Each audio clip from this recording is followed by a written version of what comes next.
ल सुरु गरौँ।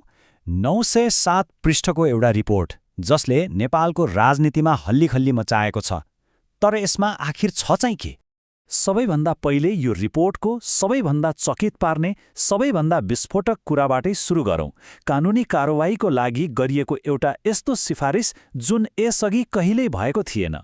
सोच्नुहोस् त, नेपालको इतिहासमै सायद पहिलो पटक होला एउटा उच्चस्तरीय आयोगले बहालवाला होइन, पूर्व प्रधानमन्त्री र देशका टप सेक्युरिटी अफिसियल्सहरू विरुद्ध नै फौजदारी मुद्दा चलाउनु भनेर सिफारिस गरेको छ। यो आफैमा एउटा ठूलो कुरा हो। आयोगले सिधै 3 जनालाई जिम्मेवार मानेको छ: तत्कालीन प्रधानमन्त्री केपी शर्मा ओली, गृहमन्त्री रमेश लेखक र प्रहरी प्रमुख चन्द्रकुबेर खापुङ। आयोगको भनाइ के छ भने उहाँहरूको गम्भीर लापरवाहीले गर्दा मान्छेको ज्यान गयो, झण्डै 4 घण्टासम्म गोली चलिरहँदा पनि त्यसलाई रोक्न कुनै पहल नगर्नु, यसलाई आयोगले लापरवाही मानेको छ र मुलुकी अपराध संहिता अनुसार यस्तो कसुरमा 3 देखि 10 वर्षसम्म जेल सजाय हुन सक्छ। कुरा यतिमा मात्रै सकिँदैन। लापरवाहीसँगै हेलछेक्राइ गरेको आरोपमा अरू 4 जना वरिष्ठ अधिकारीहरूलाई पनि कारबाहीको सिफारिस गरिएको छ।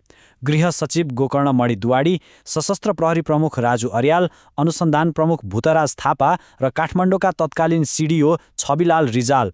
उहाँहरूमाथि चाहिँ ज्यान जान सक्ने काम हेलछेक्राइपूर्वक गरेको आरोप छ।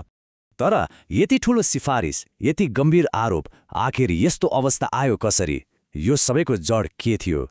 अब त्यतितिर लागौँ। ल अब घटनाक्रमलाई सुरुबाटै हेरौँ। यो सबै कहानी सुरु हुन्छ सरकारको एउटा विवादास्पद निर्णयबाट। यो टाइमलाइन हेर्दा थाहा हुन्छ कि कसरी एउटा सानो निर्णयले 1 हप्ताभित्रै देशलाई सङ्कटमा धकेल्यो। भदौ 19 गते सरकारले दर्ता नभएका सोसल मिडियामाथि बन्देज लगायो। त्यसको केही दिनमै भदौ 23 गते काठमाडौँमा युवाहरू, जसलाई जेनजी भनियो, सडकमा उत्रिए। उनीहरूको आक्रोश सोसल मिडिया बन्द भएकोमा मात्रै थिएन, भ्रष्टाचार र कुशासन विरुद्ध पनि थियो। तर भोलिपल्ट भदौ 24 गते अवस्था पुरै बदलियो र अन्ततः असोज 5 गते यो सबै घटनाको छानबिन गर्न कार्की आयोग गठन भयो। यहाँनिर आयोगले एउटा महत्त्वपूर्ण कुरा छुट्याएको छ: भदौ 23 को प्रदर्शन र 24 को प्रदर्शन फरक थियो भनेर। 23 गतेको प्रदर्शन युवाहरूको आक्रोश थियो, काठमाडौँमा केन्द्रित थियो। तर 24 गतेसम्म आइपुग्दा आयोगको भनाइअनुसार देशभरि अराजकता फैलियो र त्यसमा आपराधिक तत्त्वहरूले फाइदा उठाए, लुटपाट र आगजनीका घटनाहरू भए। त्यसो भए ती 2 दिनमा के कति क्षति भयो त? आयोगले निकालेको तथ्याङ्क हेरौँ जुन साँच्चीकै डरलाग्दो छ। कुल 76 जनाले ज्यान गुमाए। त्यस्तै घाइते हुनेको सङ्ख्या हेर्नुहोस्, 2500 भन्दा बढी।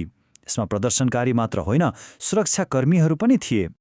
र आर्थिक क्षतिको त कुरै नगरौँ, अनुमानित 85 अर्ब रुपियाँ।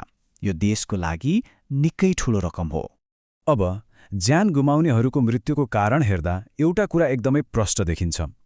कुल 76 जनामध्ये 51 जनाको मृत्यु सुरक्षाकर्मीले चलाएको गोली लागेर भएको थियो।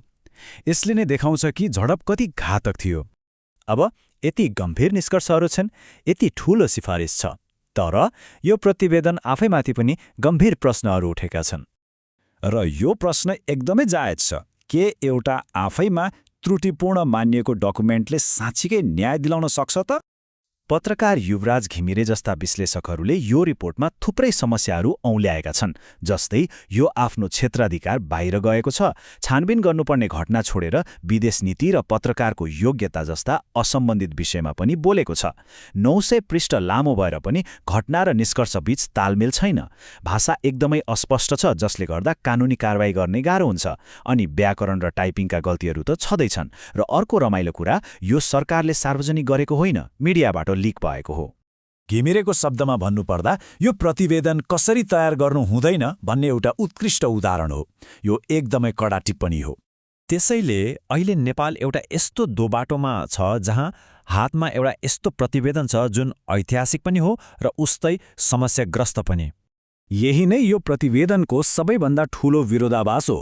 एकातिर यसले पहिलो पटक पूर्व प्रधानमन्त्रीलाई नै फौजदारी मुद्दा चलाउन भनेर जवाफदेहिताको एउटा नयाँ मानक बनाउन खोजेको छ, तर अर्कोतिर यसको आफ्नै कमजोर बनावट, अस्पष्ट भाषा र विषयभन्दा बाहिर गएर गरिएका कुराहरूले गर्दा यसका सिफारिसहरू कहिल्यै लागू नहुन पनि सक्छन्।